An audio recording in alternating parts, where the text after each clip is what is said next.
TalkNSA. They had their own like live. It's like a YouTube show that's not on YouTube. Wow.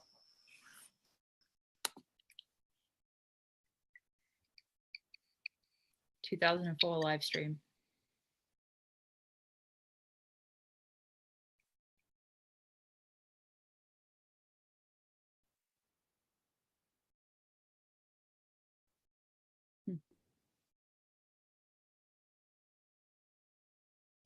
Imagine the pressure on people to like not ask something, you know, like to self-censor.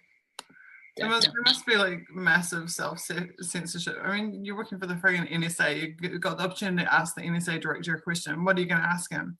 Are you going to say, is the war in Iraq really over? Because the SIDToday files keep telling me that it is, but actually, like, it's a disaster there. Like, no, you're not going to say that. You're going to be like, how was your day today? How can we be better? You know, how can I improve? Yeah, all of that. I can't even imagine. But for me, it's interesting to see this early, you know, talk of live streams and then kind of explaining how it works. And it's kind of amusing, but.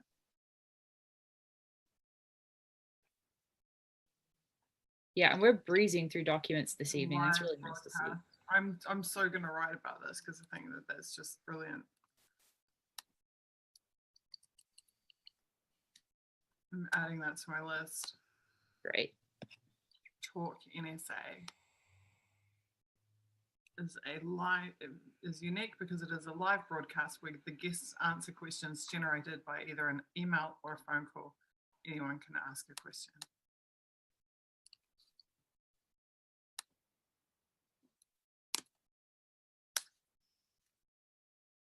So they're big on executive accessibility to the workforce. So like you see, they always make a point, like when in that awards document, they're like, you know, the top man himself came to like hand the certificates over, et cetera, et cetera.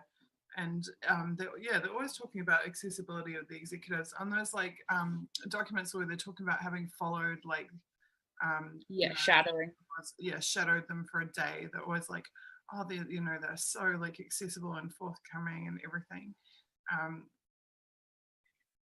And yet the executive themselves, when they're being interviewed, says like to be a senior manager, you need to be an amnesiac. So this is brings me back to the same thing. It's like they're all about accessibility, but they won't confront the issues. Yeah, and it's also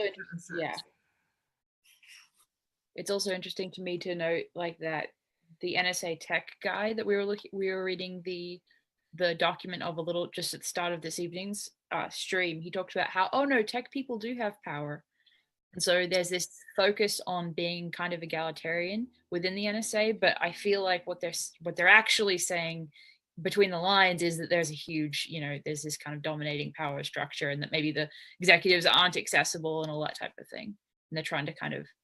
I think they're accessible, but there's a culture of not confronting the obvious. There you go. That's a very, very well said sum up of that.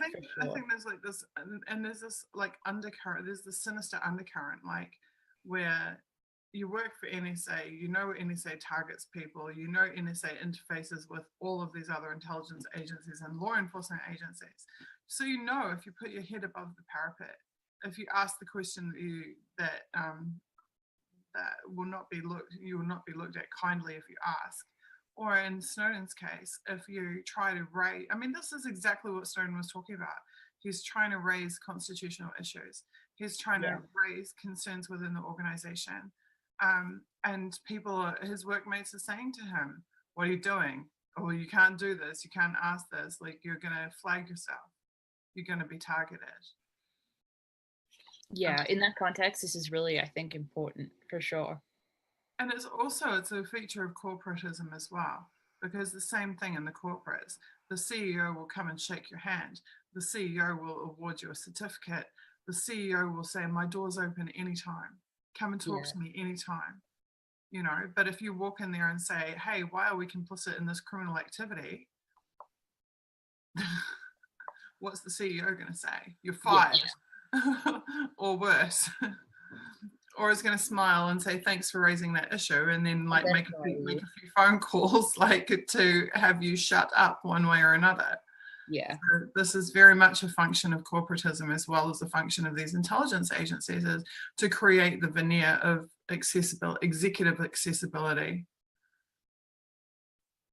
We are approachable, we are accessible, but don't ask us the hard questions while you're up shit creek without a paddle. Absolutely. Yeah, I think that phrase, culture of not confronting the obvious, is absolutely fantastic for that whole sum up of multiple documents we've looked at.